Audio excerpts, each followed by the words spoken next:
Introduce myself. I work at the National Foreign Language in Norway. There's 11 centers, and we are the language center that deals with English and foreign languages, and also other languages being spoken, Italian and French. That's where I work. Our job at my job is to develop resources and teacher development for all levels of education, practicing teachers, student teachers, and universities. So that's a little bit of my background. And I said that we're all levels. For my experience, before to show what I'm going to present today, I'm not going to give you all the details. I'm going to present something that we do specifically at the college where I work, but it's kind of important to understand where Norway's coming from, because in 2015, we started our renewal process. And that's where the transversal competencies start to come in more clearly or more dominantly. These are what were recommended, what we needed to be focusing on. Yes, there were subject-specific competences, but also the other transversals that we're talking about today. With this, then there also was current national reforms for practicing teachers that also needed to go in. So it was, Norway put in a lot of money to help support teachers in development. First individually, and that was the specifics of the discipline.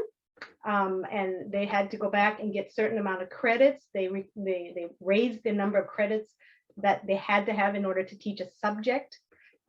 Unfortunately, with language, like it's only a half a year in English for elementary. So there's some questions on how much that subject was raised, but they're trying to make the subject important. Then also, what I'm lots involved in is a school development where we go out and help with developing schools. And this is where the interdisciplinary topics that I talked about yesterday that Norway has. We have these 3 interdisciplinary topics that kind of are supposed to go through all levels and all years. We're going out in schools to help develop that. When it comes to teacher education, so that was the school practicing schools, or practicing teachers. Teacher education, we have 23 different institutions that in Norway that can qualify teachers. And there's different programs to qualifying teachers. There's classroom teachers, which is what I'm mostly involved in, and that is the elementary teachers 1 to 7, or a focus 5th grade to 10th grade. Those are the 2 classroom teachers. It says it's a 5-year program now, and an integrated master's, which means there's no bachelor stop off. You start and you are not finished until you do your master's. And our first group is leaving school this year. So we're just finishing this program. It's new. But there's also other ways of doing it, as it shows in my table here, that you can also do vocational, where you come in with your education, with your discipline, and then take a year of pedagogy and can also be a classroom teacher, but not for elementary. That is only for junior high or high school that you are able to do that type of education to get your teacher degree or teacher certificate. Let's see. Going just to give you an idea, but Norway does have a centralized framework for teacher education. I can't show you everything that they say that all teacher education has to do, but I tried to pull out what was kind of important for this group. And that they say that teachers are to facilitate individual development and learning. So development being then Bildung, that whole person attitude. They also talk about professional development, but also relational competence, which for me in Norway, that would be also a transversal competence there. Then they're expected to contribute for innovative processes. So teachers are expected to be innovative and to incorporate that innovation into working life and social life and cultural life. So bringing the real world into the classroom. These are the aims or expectancies nationally for the teachers. And finally, the last one, they're of course expected to analyze and adapt the curriculum. And the reason why that's important is that because we have this new curriculum that came in, which is now focusing much more on transversal competencies. So we have to have teachers that need to know how to do it. And that's in our teacher education saying we need to do it. So how we do this in the 23 different institutions, I can't go into, and I'm only going to give one example that we're doing at our university because it's a unique situation, and we're developing it constantly. We've been working on it for about the last 4 years. I want to make sure that you know that this is not the only thing. You know, we do have these entrepreneurial ships that's going on. There's different universities that do also periods of different ways of dealing with it. So I'm only going to give one suggestion or one example here and go into detail with that.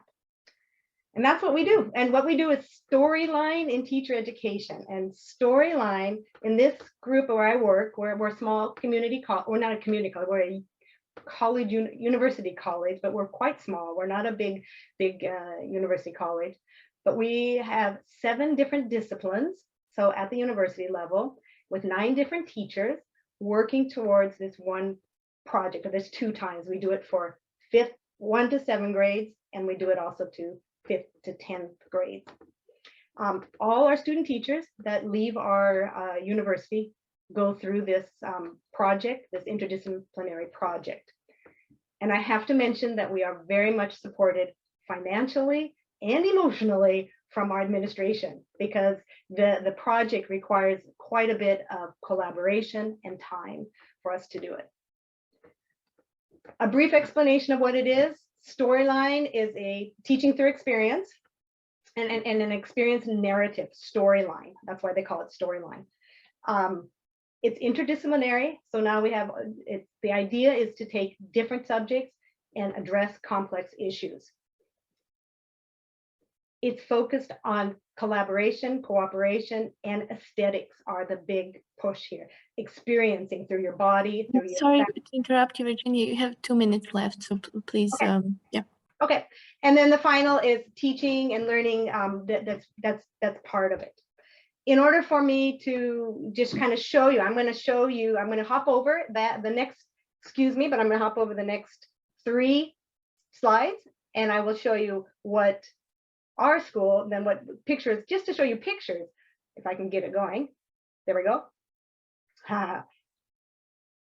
Pictures of what our student teachers are doing. They're working in groups. They're given a problems and solving. And in this case, it was an elementary school group. All of them are interdisciplinary. So they're not a group of students that have known each other from before. We also had the topic of sustainability that we've used.